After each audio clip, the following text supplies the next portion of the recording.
So foreign LLP क्या है? अब फॉरेन एलएलपी का मतलब ऐसी LLP which is incorporated outside India but has a place of business in India. मतलब उसकी इनकॉर्पोरेशन हमारी एलएलपी एक्ट 2008 में नहीं हुई है, उसकी इनकॉर्पोरेशन किसी फॉरेन एलएलपी एक्ट में हुई है and it is incorporated in and it has a place of business in India. Sure about this. The next is limited liability partnership. Limited liability partnership that is LLP. अब आने वाले जितने भी videos रहेंगे और सेक्शंस हैं जहां पर भी आपको लिमिटेड लाइबिलिटी पार्टनरशिप दिखेगा, एलएलपी दिखेगा, we will consider that it is an LLP formed and registered under this act. मतलब जहां पर एलएलपी दिखेगा हम ये कंसिडर करेंगे कि वो LLP is registered under LLP act 2008। Sure. And LLP agreement क्या है? एलएलपी एग्रीमेंट का मतलब मैंने आपको पहले बताया था, जब आप एक एलएलपी इंकॉर्पोरेट करते हो तो एलएलपी एग्रीमेंट बनता है। LLP agreement decides the mutual rights, the duties between the partners, among the partners, and it also determines the mutual rights and duties in relation to LLP। मतलब इसमें दो चीजें आएगी, एक म्यूचुअल राइट्स एंड ड्यूटीज हम कहेंगे between partners. Yes, between partners. अपने partners के बीच में क्या राइट्स हैं, क्या ड्यूटीज है, वो कंसिडर होगा। और second, with respect to LLP, मतलब पार्टनर्स का एलएलपी के प्रति क्या रेस्पॉन्सिबिलिटी है, क्या ड्यूटी है, क्या राइट है, वो भी इसमें कवर होगा। So there are two things that will be covered, partners का एलएलपी के रिलेटेड और पार्टनर्स वर्सेस पार्टनर्स, पार्टनर्स के राइट्स और ड्यूटीज, ये दोनों ही चीजें सब एलएलपी एग्रीमेंट में मेंशन होगा। Sure about this? पक्का? द नेक्स्ट, पार्टनर का मतलब क्या? सो पार्टनर मीन्स ऐसा कोई भी व्यक्ति जो एलएलपी एग्रीमेंट के थ्रू इस पर्टिकुलर एलएलपी में पार्टनर बनता है। श्योर। तो एलएलपी एग्रीमेंट में जिसका भी नाम एज अ पार्टनर रहेगा ऑब्वियसली वो इसमें पार्टनर बन जाएगा। ये मैंने पहले ही बता दिया, हमें इसको बार बार नहीं पढ़ना, फिर भी एक बार देख लें। Indian partnership act shall not apply to LLP. ये हमने पीछे भी देख लिया था कि partnership act is only applicable to partnership firms, it is not applicable to LLP. Sure. अब एक बहुत इंपॉर्टेंट न्यूज जो मैं आपको अभी बताऊं, और याद है एक बहुत अच्छी चीज जो मैं आपको बताऊं, पार्टनर्स यहां पर कौन रहेगा, ध्यान से देखिए तो आपको एक पता चल जाए। गाइज, एलएलपी में एनी इंडिविजुअल और body corporate will be a partner. Individual और body corporate will be a partner in LLP। Sir इसका मतलब एक LLP में बॉडी कॉर्पोरेट भी पार्टनर हो सकता है? यस सर, ये तो पार्टनरशिप फर्म में नहीं था, पार्टनरशिप फर्म में तो ओनली इंडिविजुअल्स हो सकते थे। यस, यही तो खास बात है।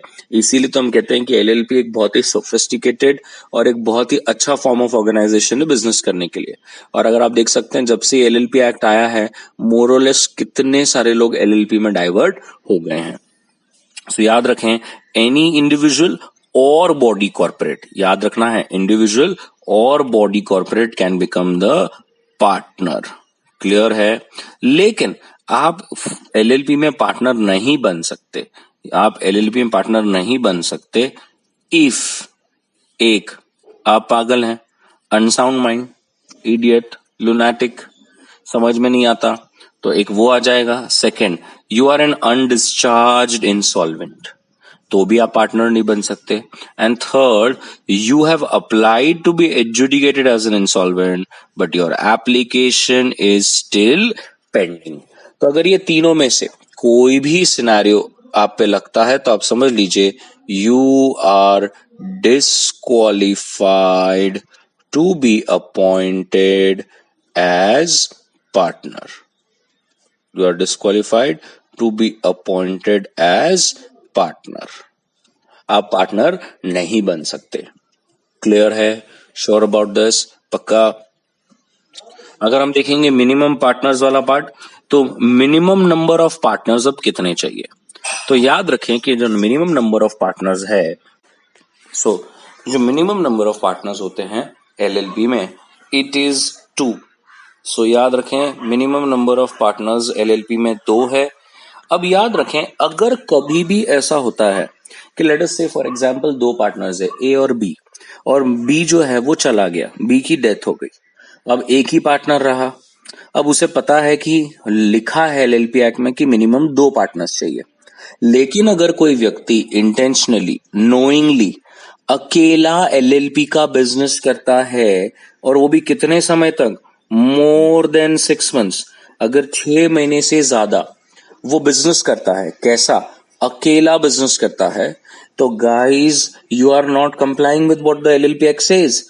तो ऐसे समय में क्या करना है, ऐसे समय में रूल कहता है that concern person now will be liable personally for all the obligations जो एक एलएलपी इंकर करता है। मुझे बताइए क्या कभी एलएलपी में कोई पार्टनर पर्सनली लायबल होता है क्या? नहीं। A partner is only liable to the extent of amount contributed. LLP में पार्टनर की लायबिलिटी क्या होती है? लिमिटेड। लेकिन अगर आप अकेले बिजनेस कर रहे हो एलएलपी में, जबकि बोला है कि 2 पार्टनर्स चाहिए, और आप फिर भी जो है वो अकेले बिजनेस कर रहे हो, वो भी कितने समय, मोर देन 6 मंथ्स, तो याद रखना अब आपकी जो लाइबिलिटी है वो पर्सनल लाइबिलिटी बन जाएगी। एलएलपी जो भी लाइबिलिटी इंकर करेगा, even you will be liable to pay for it. Sure. तो बड़ा खतरनाक है सेक्शन 6, इसीलिए याद रखें अगर समझ लीजिए 2 पार्टनर है और एक आधा चला जाता है, तो जैसे आपको बताया गया है 6 महीने का समय दिया है, quickly comply and make sure that there are minimum 2 partners in your LLP. Sure about this, पक्का। और अब जबकि आपको पार्टनर समझ में आ गया है, तो हम देख लेंगे कि डेजिग्नेटेड पार्टनर क्या है। सो डेजिग्नेटेड पार्टनर का यहां पर मतलब है एटलीस्ट 2 डेजिग्नेटेड पार्टनर्स जिसमें से एक रेसिडेंट ऑफ इंडिया हो, एंड दिस इज कंपल्सरी। ये मैंने आपको पीछे भी बताया था, क्या बताया था कि कंपल्सरी है कि 2 डेजिग्नेटेड पार्टनर्स रहने चाहिए, मिनिमम 2 डेजिग्नेटेड पार्टनर्स रहने चाहिए, जिसमें से 1 should be a resident in India. अब आप कहेंगे सर रेसिडेंट इन इंडिया क्या होता है? रेसिडेंट इन इंडिया का मतलब है इस पर्टिकुलर एक्ट के लिए ऐसा कोई व्यक्ति जो minimum 182 days immediate preceding year में इंडिया में था, 182 डेज या 182 डेज से ज्यादा इंडिया में अगर था इमीडिएट प्रीसीडिंग फाइनेंशियल ईयर में, तो हम कहेंगे he is a resident in India for the purpose of LLP act 2008। Because अलग अलग एक्ट में guys resident but ordinary resident, tax में अलग है, फेमा में अलग है, अलग अलग एक्ट में रेसिडेंट इन इंडिया की डेफिनेशन अलग है। इसीलिए मैं जानबूझ से ऐसा बार बार स्ट्रेस कर रहा हूं कि एलएलपी एक्ट के लिए यहां पर रेसिडेंट इंडिया का मतलब क्या, कि इमीडिएट प्रीसीडिंग ईयर में अगर वो 182 या 182 डेज से ज्यादा इंडिया में था, तो हम कहेंगे कि he is a resident in India. इसका मतलब अब क्या, अब फिर से फर्स्ट पॉइंट क्या पढ़ेंगे कि एक एलएलपी में कितने डेसिग्नेटेड पार्टनर होने चाहिए? 2, जिसमें से एक रेसिडेंट इन इंडिया हो। सर हमारे तो दोनों ही रेसिडेंट इन इंडिया, हम कभी गए नहीं इंडिया के बाहर। हाँ तो कोई बात नहीं, उन्होंने आपको मिनिमम बोला है कि एक रहना चाहिए, 2 भी रह सकते हैं ना। रूल कहता है, सर आपने कहा था एक पीछे ये वाला पॉइंट कहा था कि एक इंडिविजुअल और बॉडी कॉर्पोरेट दोनों ही पार्टनर रह सकते हैं।